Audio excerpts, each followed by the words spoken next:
எல்லாருக்கும் வணக்கம். நாம் அன்னைக்கு சூப்பரான பொட்டேட்டோ சீஸ் பால் எப்படி பண்ணலான்னு பார்க்கலாம். வாங்க வீடியோக்குள்ளே போகலாம்.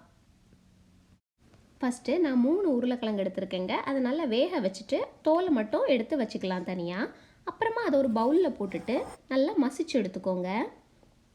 சில உருளைக்கிழங்கு நம்ம மசித்தாலுமே கொஞ்சமாக அங்கங்கே கொஞ்சம் கெட்டி கெட்டியாக இருக்கும். அதெல்லாம் கையால் நல்லா மசிச்சு விட்டுருங்க.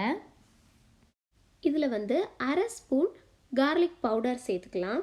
1 ஸ்பூன் சில்லி ஃப்ளேக்ஸ் சேர்த்துக்கலாம். 2 ஸ்பூன் கார்ன்ஃப்ளவர் சேர்த்துக்கலாம். அப்புறம் அரை ஸ்பூன் உப்பு.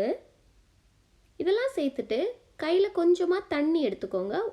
தண்ணியை தெளித்து விட்டுக்கலாம். விட்டுட்டு நல்லா மிக்ஸ் பண்ணி பிசைஞ்சு வச்சுக்கலாம். இப்போ உங்ககிட்ட கார்லிக் பவுடர் இல்லை அப்படின்னா கொஞ்சமாக கார்லிக் பேஸ்ட் கூட நீங்கள் சேர்த்துக்கலாம். இல்லை நல்லா இடிச்சிட்டு இது கூட சேர்த்துக்கோங்க. இந்த மாதிரி எல்லாத்தையும் மிக்ஸ் பண்ணி தனியாக எடுத்து வச்சிடலாம். இப்போது 4 ஸ்லைஸு சீஸ் எடுத்துக்கலாம். எடுத்து ஒன்று மேலே ஒன்றா இந்த மாதிரி அடுக்கி வச்சுக்கோங்க. அடுக்கி வச்சுட்டு அப்புறமா கட் பண்ணி எடுத்துக்கலாம். சின்ன சின்ன ஸ்கொயராக கட் பண்ணி நம்ம ரெடியாக வச்சுக்கலாம். பாருங்கள், இந்த மாதிரி தான் சின்ன சின்னதாக வெட்டி தனியாக எடுத்து வச்சுக்கோங்க. இப்போ அடுத்து நம்ம பிசைஞ்சு வச்சுருக்குறோம்ல அந்த உருளைக்கிழங்கு, அதில் கையில் எண்ணெய் தடவிக்கிட்டு சின்ன உருண்டையாக உருட்டி எடுத்துக்கலாம்.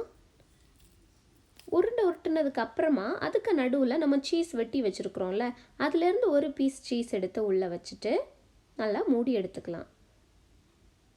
இந்த மாதிரி க்ளோஸ் பண்ணிவிட்டு மறுபடியும் நல்லா உருட்டி ரெடியாக எடுத்து வச்சுக்கலாம். இந்த மாதிரி எல்லாத்தையுமே நம்ம உள்ள சீஸ் வச்சு இந்த மாதிரி உருட்டி எடுத்து வச்சுக்கலாம். பாருங்கள், நான் எல்லாத்தையுமே உருட்டி வச்சுட்டேன். இப்போ நம்ம குழியாப்ப சட்டியில் எண்ணெய் ஊற்றிக்கலாம். எண்ணெய் நல்லா சூடானதும் நம்ம உருட்டி வச்சுருக்கிற சீஸ் பால்ஸை போட்டுடலாம். ஒரு 2 நிமிஷம் மட்டும் நீங்கள் வேக வச்சா போதும். அப்புறம் நம்ம திருப்பி போட்டுக்கலாம். இது நீங்கள் சாதா கடாயில் எண்ணெய் ஊற்றி அப்படியும் பொரிச்சு எடுத்துக்கலாம். இது 2 மினிட்ஸ் ஆனதும் திருப்பி போட்டுருங்க. திருப்பி போட்டுட்டு ஒரு 2 மினிட்ஸ் தான். ஏன்னா நீங்கள் ரொம்ப நேரம் இதை பொரிச்சிட்டே இருந்தீங்கன்னா உள்ளே இருக்கிற சீஸ் வெடித்து வெளியே வர ஆரம்பிச்சிரும். அதனால 2 மினிட்ஸில் பொரிச்ச உடனே எடுத்து தனியாக வச்சிடலாம். பாருங்கள், அவ்வளோதாங்க, நம்மளோட சீஸ் பால் சூப்பராக ரெடி ஆயிடுச்சு.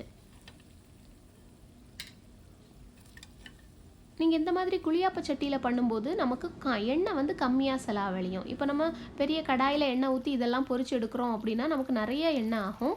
இதை நீங்கள் இந்த மாதிரி குழியாப்ப சட்டியில் பண்ணோன்னா நமக்கு கம்மியான எண்ணெயில் பொரிச்சு எடுத்துடலாம். அவ்வளோதாங்க, நம்மளோட பொட்டேட்டோ சீஸ் பால் சூப்பராக ரெடி ஆகிடுச்சு. நீங்களும் வீட்டில் இதை செஞ்சு பாருங்கள். கிட்ஸுக்கெல்லாம் செஞ்சு கொடுங்க, அவங்க ரொம்ப விரும்பி சாப்பிடுவாங்க. அதுவும் இது சூடாக இருக்கும்போதே சாப்பிடுங்க, அப்போ ரொம்ப நல்லாயிருக்கும். இந்த வீடியோ உங்களுக்கு பிடிச்சிருந்துச்சுன்னா மாதவாஸ் கிச்சனுக்கு சப்ஸ்கிரைப் பண்ணுங்கள். தேங்க்யூ.